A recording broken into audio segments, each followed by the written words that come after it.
Europe's banking system is headed for an overhaul, with the European Central Bank set to supervise the largest banks in the Eurozone later this year. The move is aimed at preventing another round of banking failures that was said to contribute to the global financial crisis.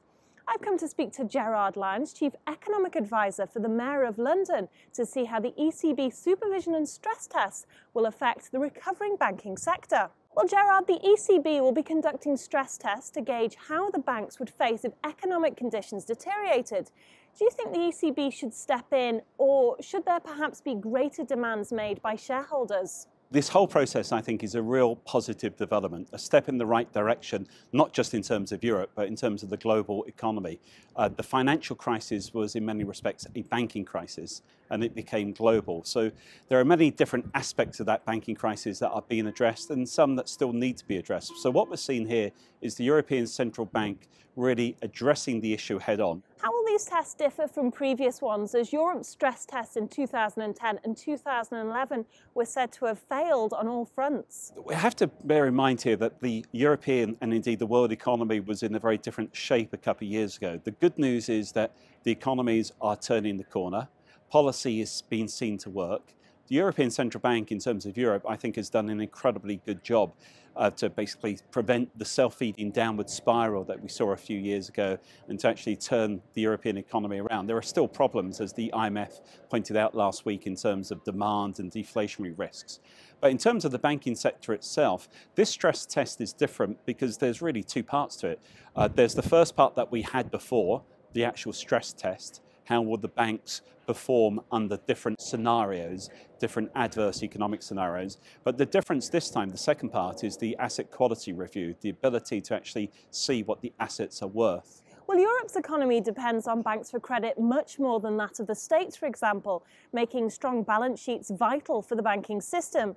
Do you think there is enough transparency when it comes to balance sheets in Europe? The capital markets play a far bigger role in the States compared to Europe. And indeed, one of the ongoing issues in recent years is whether Europe could benefit from moving more towards that US capital markets approach. But in terms of transparency, I don't personally see an issue here. I think the real issue is not only the state of the European economy, and included within that the UK economy, but also the future role the financial and in particular the banking sector plays. Well, as you just said, European bank tests are different than those applied in the United States. Where do you stand on the argument that universal standards should be put in place? As we saw in the crisis, to coin the phrase of the former governor of the Bank of England, in life, banks are international. In death, banks became national. It was the taxpayer, the domestic economy, shall we say, that became the backstop for the banks, not just in Britain, but in terms of other countries. So it's important from a domestic perspective that individual taxpayers, people, businesses and policymakers are confident about the strength and the resilience of their own banking sector. But more particularly, in reference to your question, it was a global crisis and we saw that banks were international. Therefore, ideally, we want to have a global response.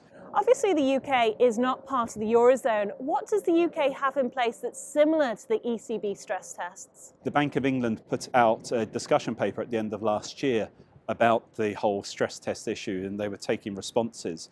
The idea is to have a sort of annual concurrent sort of stress testing here in the UK. But given that we have a very strong financial regulatory environment in place, we've had big changes put in place here in Britain in the last few years, very much highlighted at the Bank of England. We now have a financial policy committee.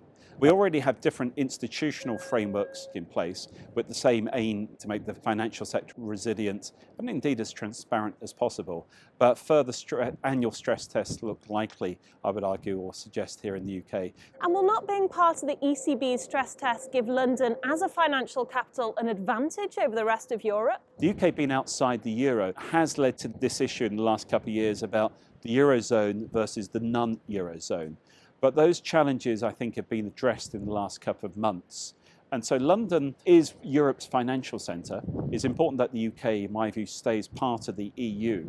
But we clearly in the UK will not join the Euro. So that relationship that seems to be working well at the moment between Eurozone and non-Eurozone members needs to work well in the future as well. Well, if the perception of EU banks is weaker following the test, how will it affect Europe's competitiveness on the world stage? And will this have a knock-on effect for the UK banking sector? I don't think it's about just the banking or financial sector. I think it's about the economy overall. The world economy is changing quite significantly. World economy has grown pretty strongly in the last few years. We now have multi-speeds in terms of the speeds at which different countries are growing. Some of the emerging economies are slowing down. The US economy is picking up speed. The UK and the European economies are also picking up speed, but at different rates. So I think the key thing is, from a policy perspective, to make sure that the recovery continues to gather momentum. Gerard, thank you. Thank you.